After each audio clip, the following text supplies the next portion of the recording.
Station মাস্টারকে বলেছি সে Telegraph পাঠিয়ে দিয়েছে বারহাট্টা স্টেশনে আমার ছাত্র আছে, সে বোতল পাঠিয়ে দেবে। এত ঝামেলার কোনো দরকার ছিল না। ঝামেলা কিসের স্যার? কোনো ঝামেলা না। আপনি আমাকে স্যার করছেন কেন? মোফাজ্জল করিম বিস্মিত গলায় বললেন, স্যার বলবো না? আপনি কি বলেন? এত বড় একজন মানুষ, আপনি এত বড় লেখক, অজপাড়াগায় এসেছেন, আমাদের পরম সৌভাগ্য। আমি একবার ভেবেছিলাম স্কুল ছুটি নিয়ে সব ছাত্রদের নিয়ে আসি। শওকত সাহেব আঁতকে উঠলেন। কি ভয়াবহ কথা! এই বিপজ্জনক মানুষটি কি তার কেয়ারটেকার হিসেবে থাকবে? মনে হচ্ছে প্রথম দিনেই জীবন অতিষ্ঠ করে তুলবে। স্যার, স্টেশন মাস্টার সাহেব এক কাপ চা খাওয়ার দাওয়াত দিয়েছেন, চলেন যাই।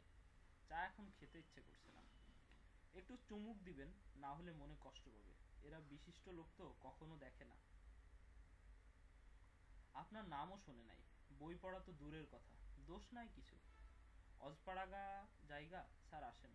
জিনিসপত্র নিয়ে চিন্তা করবেন না, লোক লাগিয়ে দিয়েছি, এরা নৌকায় নিয়ে তুলে ফেলবে।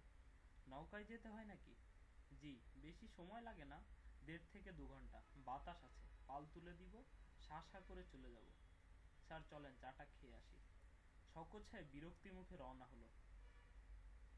মোটাসোটা থলথলে ধরনের স্টেশন মাস্টার সাহেব বিনয়ে প্রায় গলে পড়ে যাচ্ছেন। তার চোখে দেবদর্শন জনিত আনন্দের আভা। তিনি তার চেয়ার শওকত সাহেবের জন্য ছেড়ে দিয়ে নিজে একটা টুলে বসেছেন। অন্য একটা টুলে চায়ের কাপ, একটা পিরিচে 2টো নিমকি, অন্য আরেকটা পিরিচে বানানো পান, পানের পাশে একটা সিগারেট এবং ম্যাচ।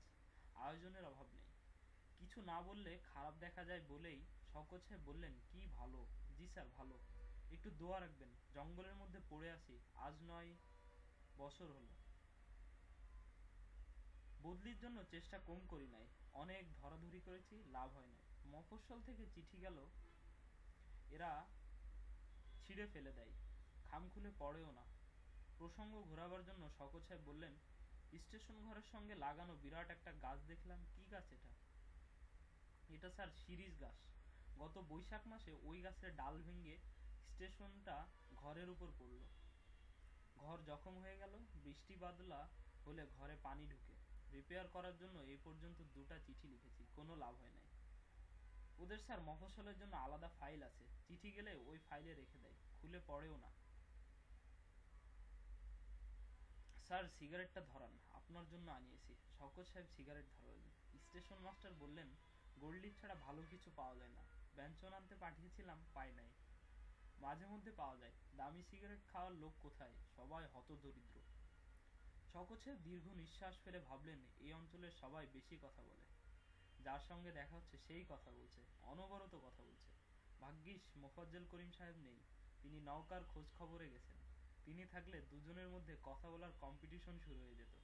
মোফাজ্জল করিম সাহেব সম্ভবত জিততেন। মাস্টারদের সঙ্গে কথা বলায় কেউ পারবে না।